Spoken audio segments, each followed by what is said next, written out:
মাত্র 3টি উপকরণ দিয়ে এই মজাদার দইটা আমি বাসায় বানিয়ে ফেলছি। যদি রেসিপিটা ভালো লাগে থাকে অবশ্যই শেয়ার করে রাখবেন, অবশ্যই লাইক কমেন্ট দিয়ে দেখা শুরু করবেন। আসসালামু আলাইকুম, সবাই কেমন আছেন? আশা করি সবাই ভালো আছেন। তো আজকে হচ্ছে দই বানাবো। দই বানানোর জন্য আমি এখানে 1 কেজি পরিমাণ দুধ নিছি, আর দুধটা অবশ্যই গরুর দুধ নিছি। এরপর হচ্ছে এটা ভালো করে বলক আসার পরে আমি এটা ভালো করে একটু নাড়াচাড়া করতে থাকবো, যাতে হচ্ছে উপরে দুধের যে একটা সর ওটা না পড়ে। তো আমি কিভাবে নাড়াচাড়া করতেছি আপনারা দেখতেই পারতেছেন, ঠিক এইভাবে অনবরত নাড়াচাড়া করতে হবে। অনেকক্ষণ বলক আসার পরে হচ্ছে দুধটাকে হচ্ছে আমি দুধে কোনো পানি আমি অ্যাড করি নাই, অবশ্যই কোনো পানি আপনারা দিবেন না। এরপর আলাদা করে একটা হচ্ছে গ্লাসে কিছু পরিমাণ দুধ নিয়ে এর মধ্যে হচ্ছে কিছু পরিমাণ গুঁড়ো দুধ দিয়ে দিলাম।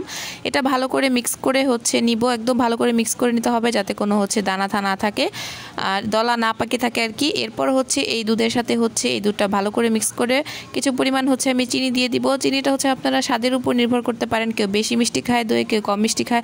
আমি খুব অল্প পরিমাণে হচ্ছে চিনি দিয়েছি, কারণ আমি অল্প মিষ্টি খাবো। এরপর দুধটাকে অনেকক্ষণ জাল করে যে কতটুকু কমিয়ে নিছি দেখতে পারতেছেন। এরপর হালকা ঠান্ডা করে নিব, যাতে আমি আঙ্গুল চুবাইতে পারি। এরপরে হচ্ছে এই যে আমি টক দই দিয়ে দিছি এর মধ্যে, এই চামচের হচ্ছে 2 চামচ, এবং ভালো করে নাড়াচাড়া করে নিব উপরে যাতে ফেনা ফেনা হয়। আর এটা হচ্ছে আমি আজকে মাটির পাতিলে বসাবো। এই যে মাটির একটা হচ্ছে নিয়ে নিছি সুন্দর, এর মধ্যে হচ্ছে একটু টক দই দিয়ে দিলাম। টক দইটা দিয়ে খুব ভালো করে এটার মধ্যে হচ্ছে ছড়ায় নিব চারদিকে। আর দুধটা অবশ্যই হচ্ছে হাতে হচ্ছে গরম সহ্য করা যায় এরকম অবস্থায় হচ্ছে টক দই দিতে হবে। এরপর হচ্ছে মাটির পাত্রে আমি দিয়ে দিলাম ভালো করে একদম, আর কোনো নাড়াচাড়া কিন্তু এর মধ্যে করা যাবে না। আর ছোট একটা হচ্ছে মাটির হচ্ছে দুধেরই দইয়েরই একটা হচ্ছে ছোট পাতিল ছিল, তো এটার মধ্যেও দিয়ে দিলাম। এখানে আমার 1 কেজি পরিমাণ দুধ লাগছে, আর গুঁড়া দুধ লাগছে কিছু, আর চিনি, মাত্র 3টা উপকরণ দিয়ে মজাদার দই। এরপর হচ্ছে আমি উপর থেকে কাগজ দিয়ে ঢেকে দিলাম।